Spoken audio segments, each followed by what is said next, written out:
દાખલા નંબર 3 શું ચતુષ્કોણ ABCD સમાંતર બાજુ ચતુષ્કોણ થઈ શકે?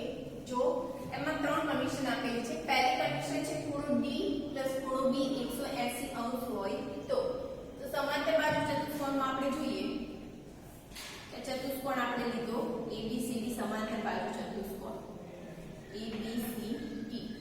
B અને D નું માપ કેટલું છે? 180. ખૂણો B અને D ખૂણો B plus B બરાબર 180 અંશ. જો આપણે ખૂણો B અને D બંનેના માપ 90 અંશ લઈએ તો 90 + 90 કેટલા થશે? 180. માટે ચતુષ્કોણ ABCD સમાંતર બાજુ ચતુષ્કોણ હોઈ શકે. પણ જો બંનેના આપણે 90 લીધા, સામસામેના ખૂણા એટલે સરખા પણ છે અને બંનેનો સરવાળો 180 પણ થાય છે. હવે એ સિવાય કોઈ પણ ખૂણો લઈએ, ધારો કે બંને ખૂણાના માપ આપણે 100 લીધા તો 100 + 100 કેટલા થઈ જશે? 200 થશે. તો બંનેનો સરવાળો 180 નહીં થાય. માટે દરેક કન્ડિશન માટે શક્ય નથી. હોઈ શકે પરંતુ દરેક શરત માટે અથવા તો હંમેશા માટે શક્ય નથી. જો બંનેના માપ 90 હોય તો જ બંનેનો સરવાળો 180 થાય. જો બંનેના 100 હશે અથવા તો 120 લઈએ તો બંનેનો સરવાળો 180 કરતા વધુ થશે. એટલે દરેક શરત માટે અથવા તો દરેક હંમેશા બંનેનો સરવાળો 180 અંશ જ હોય. બંને સામસામેના ખૂણાના માપનો સરવાળો 180 અંશ હોય તે જરૂરી નથી. થર્ડ કન્ડિશન છે, સેકન્ડ આપણે પછી જોઈએ. A બરાબર 70 અંશ અને C બરાબર 65 અંશ. તો ખૂણો A અને ખૂણો C બંને કેવા ખૂણા છે? સામસામેના ખૂણા. ખૂણો A અને ખૂણો C સામસામેના ખૂણા છે. સામસામેના ખૂણા હોય તો બંનેનું માપ કેવું થવું જોઈએ? સરખું. પરંતુ બંનેના માપ કેવા છે? ખૂણો A ≠ ખૂણો C બંનેના સરખા નથી. એકનું માપ કેટલું છે? 70 અને બીજા ખૂણાનું માપ છે 65. સરખા ના હોય તો સમાંતર બાજુ ચતુષ્કોણ નથી. માટે ચતુષ્કોણ ABCD સમાંતર બાજુ ચતુષ્કોણ નથી. સેકન્ડ કન્ડિશન છે AB બરાબર DC બરાબર 8 સેન્ટીમીટર, AD બરાબર 4 સેન્ટીમીટર અને BC 4.4 સેન્ટીમીટર. આપણને ચારે બાજુના માપ આપેલા છે. ચતુષ્કોણ A B C અને D. AB નું માપ છે 8, BC પણ કેટલું છે? 8 સેન્ટીમીટર, AD બાજુનું માપ 4 સેન્ટીમીટર અને BC છે 4.4 સેન્ટીમીટર. સમાંતર બાજુ ચતુષ્કોણમાં સામસામેની બાજુના માપ કેવા હોય? સરખા. સમાંતર બાજુ ચતુષ્કોણમાં સામસામેની બાજુની લંબાઈ અથવા તો માપ સરખી હોય તો આપણને AB અને CD બંનેના માપ કેવા આપેલા છે? સરખા.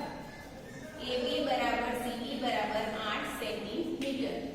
આ સામસામેની બાજુઓની એક જોડ થઈ. હવે બીજી બાજુ લઈએ AD અને BC. તો બંનેના માપ કેવા છે? અલગ અલગ છે.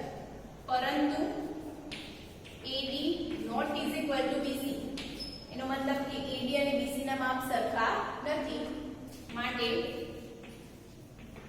ચતુષ્કોણ ABCD સમાંતર બાજુ ચતુષ્કોણ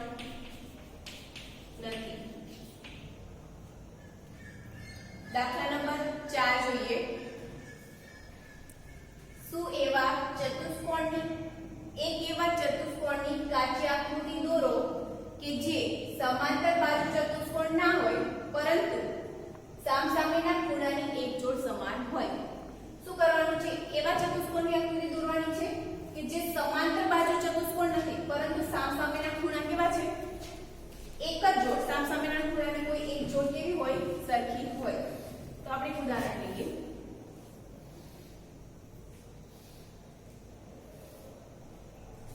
ચતુષ્કોણ લીધો છે A B C અને D. ચતુષ્કોણમાં જોઈએ તો AB ની સામેની બાજુ CD બંને સમાંતર છે નથી. AD ની સામેની બાજુ BC તો એ બંને પણ સમાંતર નથી. અને બીજી વસ્તુ કે ખૂણો B અને D બંનેના માપ આપણે કેવા લીધા છે? સરખા. તો લખીએ ચતુષ્કોણ ABCD માં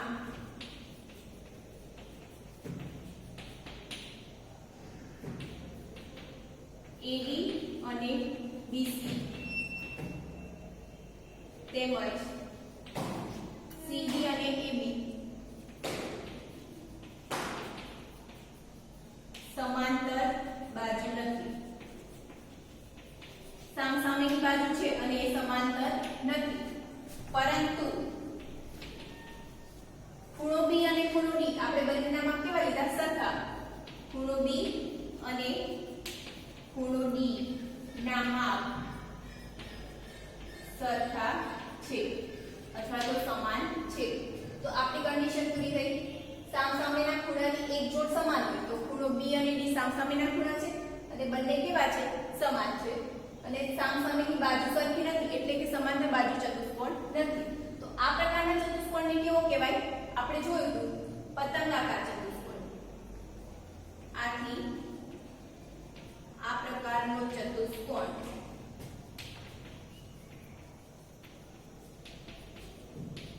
પતંગાકાર ચતુષ્કોણ થશે. સમાંતર બાજુ ચતુષ્કોણ નહીં થાય પણ કેવો થશે? પતંગાકાર ચતુષ્કોણ થશે.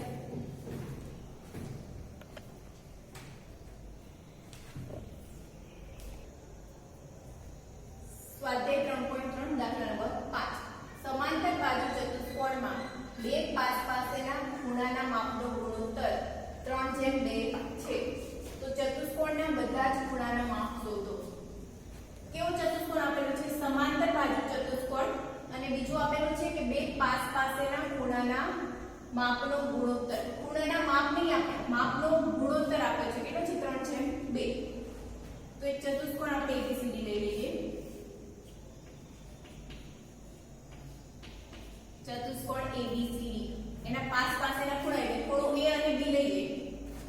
તો ધારો કે ખૂણો A બરાબર 3:2 ગુણોત્તર છે તો A ને 3x ધારીએ અને ખૂણો B બરાબર 2x. બંને કેવા ખૂણા છે? પાસેના. અને ચતુષ્કોણ ABCD સમાંતર બાજુ છે. એ પણ લખી દઈએ કે ચતુષ્કોણ ABCD સમાંતર બાજુ ચતુષ્કોણ છે. ખૂણો A 3x અને B 2x આવ્યા. પાસેના ખૂણા સમાંતર બાજુ ચતુષ્કોણમાં કેવા હોય? પૂરક. તો ખૂણો A ખૂણો B બરાબર 180 અંશ. A નું માપ 3x B નું માપ 2x બરાબર 180. તો 3x 2x 5x બરાબર 180. તો x બરાબર કેટલા થશે? 180 ભાગ્યા 5.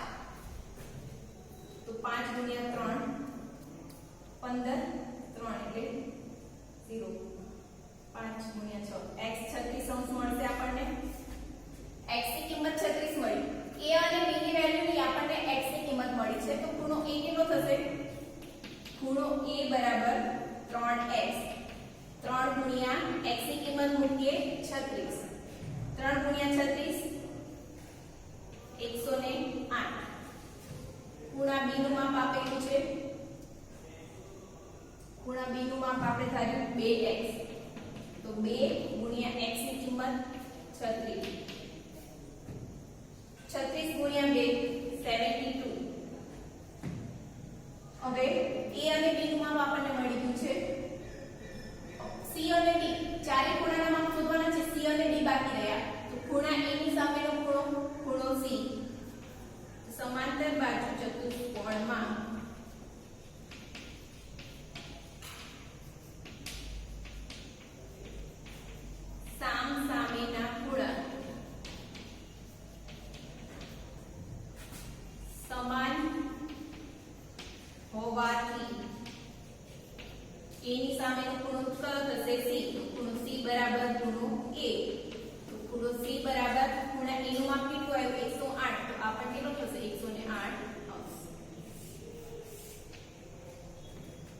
નેક્સ્ટ છે ખૂણો ડી. એ બી સી ના માપ મળી ગયા, ખૂણા ડી નું માપ રહ્યું. અને ખૂણો ડી કેટલો થશે? તો ડી ની સામેનો ખૂણો ખૂણો બી. તો ડી અને ડી સરખા થવાના. તો ખૂણો ડી બરાબર બી નું માપ કેટલું આવ્યું? ખૂણો બી બરાબર 72. માટે a નું માપ 108, b 72, c 108 અને d આવશે 72 અંશ. Question number 6. એક સમાંતર બાજુ ચતુષ્કોણના પાસેના ખૂણાની એક જોડના ખૂણાના માપ સમાન છે. જો ચતુષ્કોણના બધા જ ખૂણાના માપ સમાન છે તો ચતુષ્કોણના બધા જ ખૂણાના માપ શોધો. કેવો ચતુષ્કોણ છે? સમાંતર બાજુ ચતુષ્કોણ. તો એક ચતુષ્કોણ લઈ લઈએ ABCD. તમે કોઈ પણ લઈ શકો, PQRSWXYZ. આપણે ABCD ચતુષ્કોણ લીધો છે. પાસેના ખૂણાની એક જોડના ખૂણાના માપ સમાન છે. તો ચતુષ્કોણ ABCD માં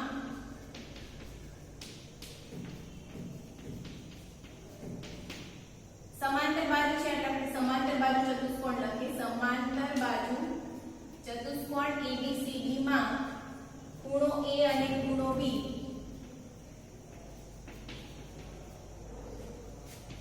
પાસેના ખૂણા છે. તેમજ આપણને રકમમાં આપેલું છે કે પાસેના ખૂણાના માપ સમાન છે. સમાન હોય તો ખૂણો A બરાબર ખૂણો B. બીજી એક વસ્તુ આપણે જાણીએ છીએ, સમાંતર બાજુ ચતુષ્કોણમાં પાસેના ખૂણા કેવા હોય? પૂરક. પરંતુ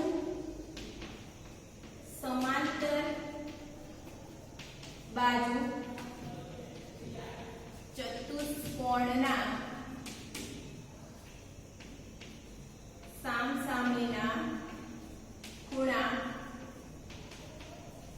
પૂરક હોવાથી બંનેનો સરવાળો કેટલો થાય? a + b બરાબર 180 અંશ.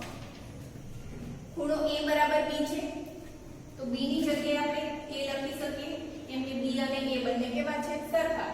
તો ખૂણા b ની જગ્યાએ આપણે a લખીએ. a + a 2a બરાબર 180. માટે ખૂણો a બરાબર કેટલા થશે? 180 ભાગ્યા 2 90 થાય. માટે ખૂણા a નું માપ કેટલું મળ્યું? 90. પણ આપણે ઉપર જોયું એને આપણે પરિણામ નંબર 1 આપી દઈએ. તો પરિણામ 1 પરથી શું કહી શકાય કે ખૂણો b બરાબર પણ કેટલા થાય? 90. કેમ કે ખૂણો b અને a સરખા છે. a નું માપ 90 મળ્યું તો b પણ કેટલા થવાના? 90 અંશ. c અને d ના માપ શોધવાના બાકી રહ્યા. તો c એ ખૂણા a ની સામેનો ખૂણો છે. સમાંતર બાજુ ચતુષ્કોણમાં ખૂણા a ની સામેનો ખૂણો C અને ખૂણા b ની સામેનો ખૂણો કયો છે? ખૂણો D.